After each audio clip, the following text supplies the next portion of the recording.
Mutton curry ఇలా గ్రేవీగా టేస్టీగా రావాలంటే నేను చెప్పే మసాలాలతో ఒకసారి ప్రిపేర్ చేసి చూడండి. చాలా టేస్టీగా వస్తుంది. ఇది ఎందులోకైనా సూపర్గా ఉంటుంది. మటన్ కర్రీ చేయాలంటే ముందు మటన్ ఫ్రెష్గా ఉండాలి, లేకపోతే మనం ఎంత మంచిగా చేసినా ఉపయోగం ఉండదు. ఇప్పుడు 1/2 kg మటన్ని నీట్గా వాష్ చేసుకొని కుక్కర్లోకి యాడ్ చేసి ఉప్పు, పసుపు, కారం, కొంచెం ఆయిల్, ఒక 1/2 గ్లాస్ వాటర్ యాడ్ చేసి కుక్కర్ మూత పెట్టి ఒక 5 to 6 విజిల్స్ రానిచ్చుకోవాలి.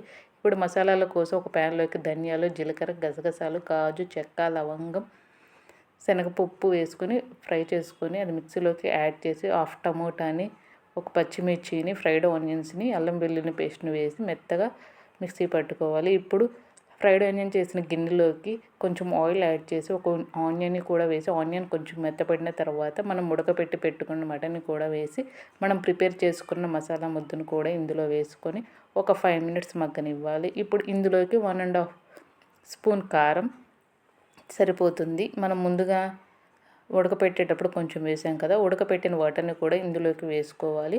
1/2 గ్లాస్ వాటర్ని కూడా యాడ్ చేసి ఒక 10 minutes హై ఫ్లేమ్ మీద ఉడకనివ్వాలి. ఇప్పుడు మొత్తం అంతా ఒకసారి కలుపుకొని ఒక 1/2 teaspoon గరం మసాలాని, కొంచెం కొత్తిమీరని కూడా యాడ్ చేసి మొత్తం అంతా కలుపుకొని 2 minutes తర్వాత స్టవ్ ఆఫ్ చేస్తే ఎంతో టేస్టీగా ఉండే మటన్ కర్రీ రెడీ అయిపోతుంది. మీరు కూడా ఒకసారి ట్రై చేసి ఎలా వచ్చిందో కామెంట్ సెక్షన్లో కామెంట్ చేయండి. And please do subscribe my channel.